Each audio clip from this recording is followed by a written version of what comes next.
When I purchased my Aston Martin DB9 used, when I would sit at light or just sit in the garage at idle, occasionally I would feel like this little tiny distant lump in the idle. I thought, maybe a dirty fuel injector or something, and I tried like running Chevron Techron fuel injection cleaning through in a tank full, and it never really went away. And I sort of started to ignore the issue. Then about 10,000 miles later, so when my car now has about 24,000 miles on it, my idle has a really defined lump in it. So you never really feel the problem when you're driving along at regular speed or when you're on it. The problem never really presents itself too much when you're sitting at idle in park. I also find that my car needs to be warmed up, so fully up to temperature. But it seems most acute when I put it into gear, just like when you'd be sitting at a stoplight. And it's really a seat of the pants feeling. Bump, bump, bump, bump, bump. You know, and it's tough. I don't know if you'd be able to hear it on the video, but it's happening. So I'm going to try a little Jurassic Park experiment. So this is the Jurassic Park test. I'm trying to show the seat of the pants bump, bump, bump by showing you a clear cup of water and watching the surface of it shake each time a bump happens. There's one. There's one.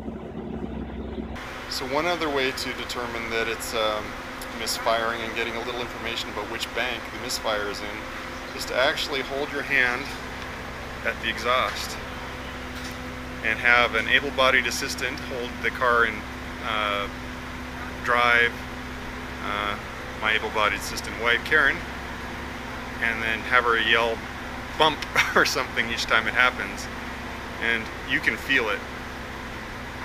Bump, bump. So I can feel it in that bank.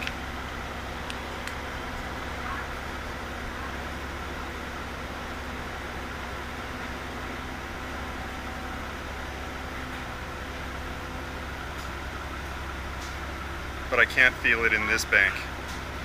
So it looks like I have a misfire happening on this bank of cylinders.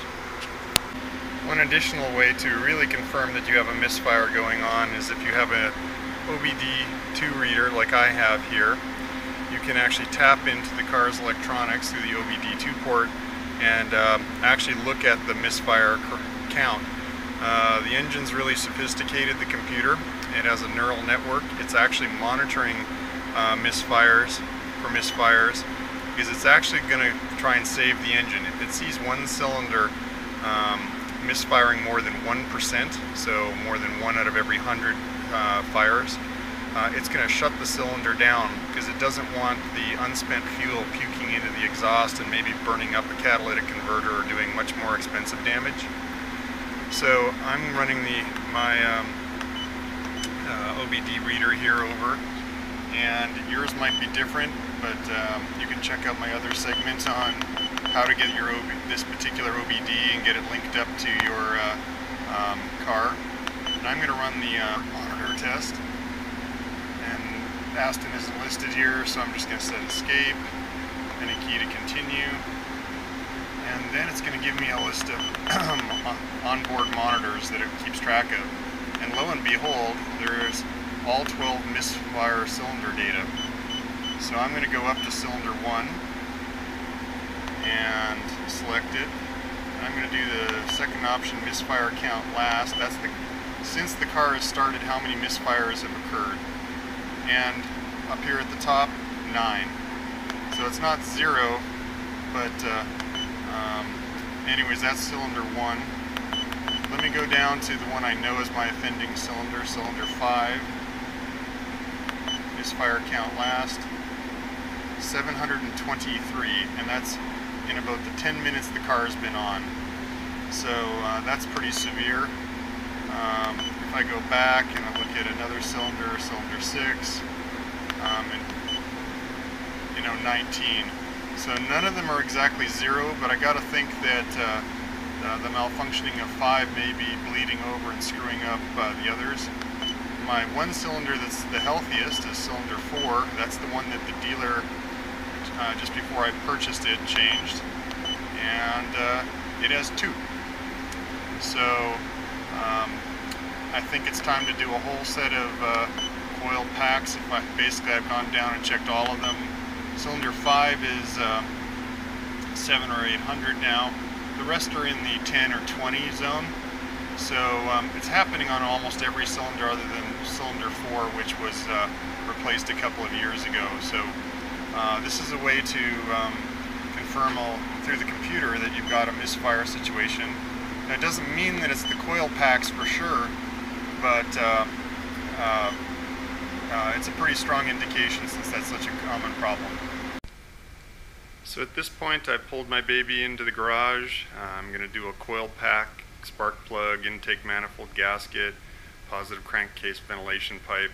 Basically I'm going to do all the things that are recommended when I have a lumpy idle misfire situation. These are kind of the common failure points for a DB9 with 25,000 miles on it. There's a lot of chatter in the forums about, oh well, if I know it's cylinder 5, why don't I save myself some money and just replace the coil pack on cylinder 5? You're nuts. It is so much work, as you'll see in the following videos, to get access to the coil packs and the spark plugs. You'd be crazy to save a couple $100 on parts and not just do it all at the same time, because you know what? They're going to continue to fail if you haven't done them all. As you can see here, when the dealer did mine, they did just a single coil pack, and here I am 2 years later doing the rest of them. So I think it's false economy, unless you really love tearing your engine apart and spending $200 in intake manifold gaskets each time you change a single coil pack. They're $50 each. Just do the set, get it over with, and then you'll enjoy your car for years to come with this nice smooth idle. Stay tuned for more videos.